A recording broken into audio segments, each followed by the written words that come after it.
IT 트렌드를 읽다 일상 IT입니다. 오늘 출근길 IT 소식 올려드리고 나서 제가 어제 새벽에 작업을 해서 올렸는데요. 지금 급하게 확인을 해보니까 음악이 안 들린다. 1분 넘어가서 끊겼다. 라는 이야기들이 있으셔가지고 이제 부랴부랴 다시 자리에 좀 앉았습니다. 바로 들어가도록 하겠습니다. 아마도 제가 무선 마이크를 쓰다 보는데 무선 마이크에 좀 오류가 생겼었던 것 같아요. 그래서 지금은 그냥 유선으로 다 이야기를 할게요. 가끔 유선이 훨씬 나은 것 같습니다. 자, 첫 번째 소식 네이버 페이 이야기부터 다시 전해드리겠습니다. 네이버가 원래 가만히 있다가 큰 거를 던지는 걸로 유명합니다. 1년 동안 제 방송 들으셨던 분들, 2년 동안 들으셨던 분들이라면 아시겠지만은 뭔가 만들고 나서 잠깐 멈췄었다가 보이지 않는가 싶으면은 시장 장악으로 들어가게 돼요. 오늘 첫 번째 소식 네이버 페이 단독 앱입니다. 네이버 페이가 단독 앱을 만든다는 이야기가 나왔고, 보통 이런 경우에는 아이폰용을 먼저 만들었다, 혹은 국내에서는 안드로이드를 먼저 만들었다, 아이폰용은 좀 기다려야 된다, 이렇게 얘기가 나오던데 아이폰 유저분들도 바로 다운받을 수가 있습니다. 이게 네이버페이가 앞서가는 건 아니에요. 카카오페이가 먼저 시작했던 서비스입니다. 카카오페이는 이미 카카오도 있고 카카오페이도 갖고 있었죠. 그런데 왠지 저도 그렇고 다른 분들을 보게 되면은 그냥 카카오톡에서 선물하기 할 때 쓸 때 카카오톡에서 더보기 메뉴로 들어가서 카카오톡에서 사용하는 경우가 많지, 카카오페이를 단독으로 또 설치해가지고 인증받아 사용하시는 분들이 그렇게는 많지 않은 것 같습니다. 물론 이거 사람에 따라 다르니까요. 네이버페이는 그에 비해서 접근성이 낮았어요. 카카오페이가 그렇게 썼던 이유는 카카오톡의 접근성이 높았기 때문입니다.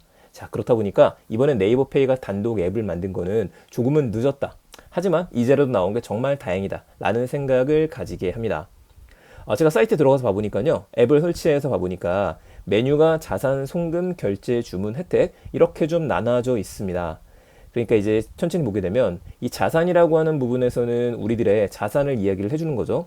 여러분들이 가지고 계시는 자동차라든지 아니면은 카드 연결, 통장 연결 이렇게 해놓으시게 되면 한눈에 보여주는, 이건 뭐 카카오페이도 그렇고 다른 서비스들도 거의 비슷하죠.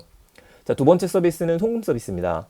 지난번에 토스도 한번 이야기를 했었고, 바로 어저께는 미래에셋 페이 이야기를 드렸어요. 그런데 아예 토스도 이번에 무료로 선언했죠. 네이버페이 같은 경우에는 우리는 다른 사람한테 돈 보내는 건 완전 수수료 무료다, 이거를 내세우고 있습니다. 이것도 전략을 잘 썼다고 생각하는 게, 네이버페이에서 송금되는 거 아직도 모르시는 분들 정말 많습니다. 이것들을 확인시켜 주는 거죠. 자, 세 번째인 결제 서비스 핵심이니까 여기로 들어가게 되면은 QR코드를 찍거나 QR코드 보여줘서 바코드로 인식하게 만드는 서비스 들어가져 있는데, 이 부분에 정말 제가 마음에 들었던 게 두 가지였었어요. 첫 번째는 멤버십 연동 서비스입니다.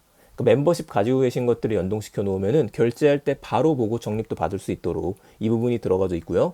두 번째는 교환권이었었어요. 보통 저도 카카오톡을 통해서 아메리카노라든지 그런 쿠폰을 많이 보내는 편인데, 네이버 페이에서도 선물하기 기능이 들어가 있었는데 사용하시는 분들 역시 적죠. 잘 모르실 거예요. 근데 네이버 페이에서 네이버 페이를 통해서 나에게 선물하기를 하더라도 적립이 좀 더 되거든요. 그렇게 좀 전 사용했었는데, 이거는 오프라인 교환권을 표시해 줍니다. 그래서 결제 버튼 누르게 되면은 교환권이 같이 나와요. 내가 스타벅스 왔으니까 이 교환권 써야지, 이런 걸 바로 할 수 있게 만든 거죠. 그래서 오프라인에 힘을 실었다, 이 부분을 좀 볼 수 있게 됩니다. 자, 또 한 가지, 이 혜택 부분에 들어가게 되면은 이 혜택이 좀 마음에 들었었는데, 들어가면 저를 위한 현장 결제 혜택이라는 메뉴가 나옵니다. 그러니까 오프라인 매장을 돌아다니면서 제가 CU 들어갈 때 보면은 네이버페이 할인되는 메뉴들이 적혀 있어요. 이걸 다 보고 들어가야 되거든요. 이렇게 안 해도 된다라고 하는 얘기입니다. 지금 올라와 있는 거 현 시점을 보게 되면은 롯데마트 M포인트 5만원 이상 결제 시 포인트 만원 적립, 포인트 쓰고 또 받고 꽝 없는 포인트 생생 후기라든지 여름 안주 냉채 족발, 요런 이야기들이 나오는데, 이거는 뭐 이마트 24죠. 그러니까 여러분들 집에 가시다가 냉채 족발 먹어볼까? 그런데 2,000원이나 할인 받는 거예요. 4,900원, 2,900원으로 네이버 페이도 쓰고 포인트도 받고 할인도 받고, 이렇게 하는 것들을 내 주변 매장 찾기 메뉴를 통해서 또 알려줄 수가 있습니다. 자, 이게 무서운 게 이제 시작하는 서비스라는 거예요. 그러면은 우리가 보통 오프라인에서 어디를 가야지 좀 저렴하게 혜택이 있지? 이런 것들 보는 걸 한 번에 담았다. 카드사들이 안 했던 게 아닙니다. 근데 빅테크 기업이라고 할 수 있는 네이버, 여기 또 뭐가 붙어 있나요? 네이버 지도가 붙어 있죠. 네이버 로케이션 기반의 GPS 기반의 우리한테 혜택을 줄 수 있는 거, 이미 한 4, 5년 전쯤에 유비쿼터스 이런 얘기 나오면서 IoT 얘기 나오면서 한번 시끄러웠던 세상이었었는데, 이거를 지금 네이버가 결제 시장에서 하나씩 보여주고 있는 것 같습니다. 정말 대단하네요. 자, 일단 다운받고서 확인해 보시기 바랍니다. 자, 두 번째 입니다. 사실 이 얘기 때문에 좀 이야기 드리고 싶은 거였는데, 어제 미리 녹음했던 방송에서 요거를 제가 못 들으셨다고 하니까 다시 좀 강조해 드리고 싶어요.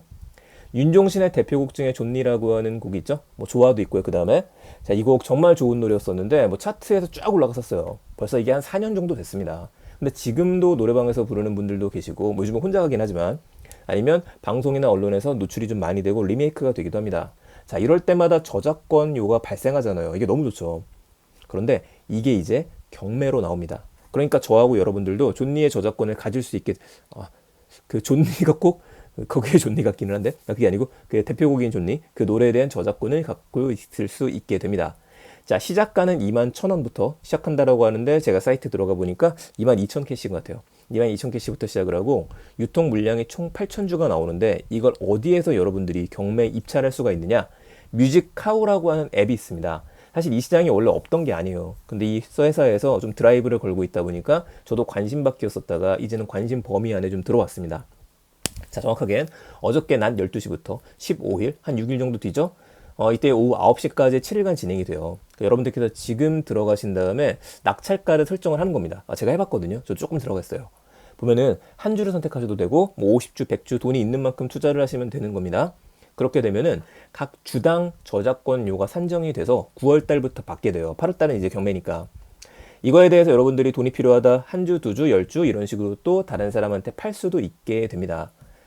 최근에 1년 저작권 수익률도 나오는데 한 주를 기준으로 했을 때 1,796원 정도라고 이야기를 해요. 그래서 만약에 여러분들이 한 주당 2,200캐시 정도의 입찰해서 받게 되시면은 한 8% 정도 수익률이 되니까 나쁜 수익률이 아니죠. 은행 수익률하고 비교해 보게 되면은요.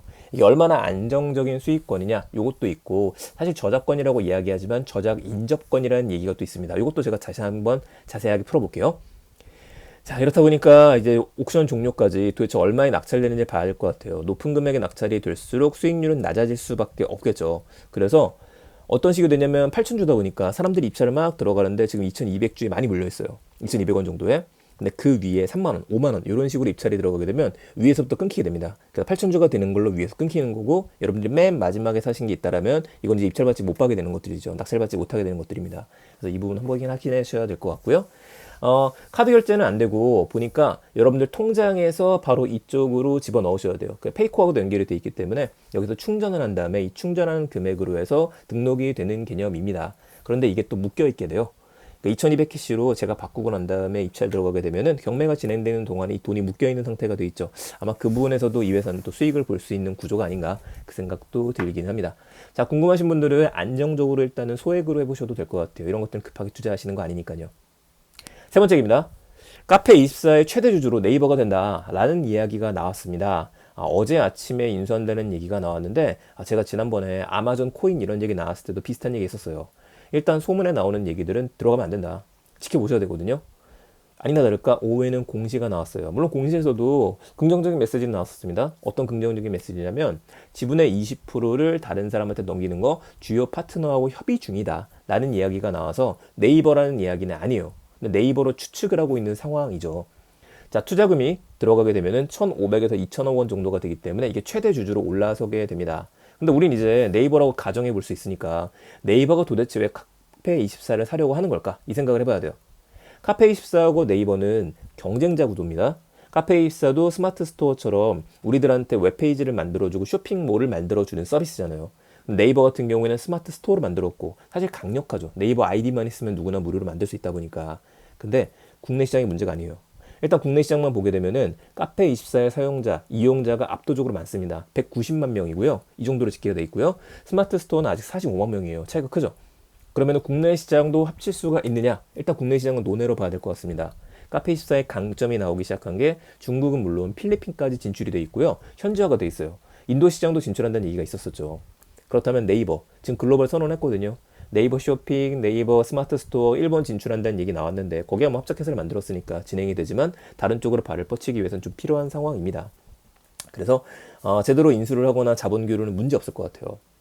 카페24의 주가는 어제 기준으로 해서 49,700원, 약 10% 가까이 상승을 했습니다. 더 올라갔었다가 오후엔 좀 떨어진 구조예요. 그래서 이거를 소문을 믿고 사면 안 되니까 일단은 지켜보시는 게 낫지 않을까 싶습니다. 이게 오너 회사이기 때문에 창업자가 갖고 있는 회사이기 때문에 여차해서 마음에 안 들면은 나 안 해. 털어버릴 수 있는 거거든요. 그런 위험성이 있다. 물론 카페24가 이렇게 대주주가 바뀌고 난 다음에도 경영권은 유지한다는 얘기가 나오니까 이 부분도 좀 괜찮지 않을까 생각은 드는데 일단 지켜보시죠. 자, 오늘 어쩌다 보니까 투자에 대한 이야기 두 가지 들었습니다. 카페24 네이버의 이야기 들었었고요. 준리 음원 저작권 경매 이야기 들었었고요. 네이버에 대한 이야기 두 개 같이 들었었네요. 오디오 클립에 지금 댓글 남겨주시는 분들이 계셔가지고 어제도 감사 인사를 드렸었는데 녹음이 안 된 관계로 다시 한번 이야기 드립니다. 네, 출근길에 잘 듣고 계시는 분들 감사드리고요. 오늘 아침에도 이렇게 저한테 바로바로 유튜브를 통해서 그리고 오디오 클립의 댓글을 통해서 1분 30초부터 안 들립니다 라는 얘기해 주셔서 감사합니다. 여러분들이 안 해주셨으면 제가 이 방송 오늘 망할 뻔했었네요. 자, 빠르게 파일 고치해서 올릴 수 있도록 하겠습니다. 저는 그럼 내일 또 더 재밌는 소식 가지고서 소개해 드릴 수 있도록 하겠습니다. 감사합니다. 출근길 IT 소식 일상 IT였습니다.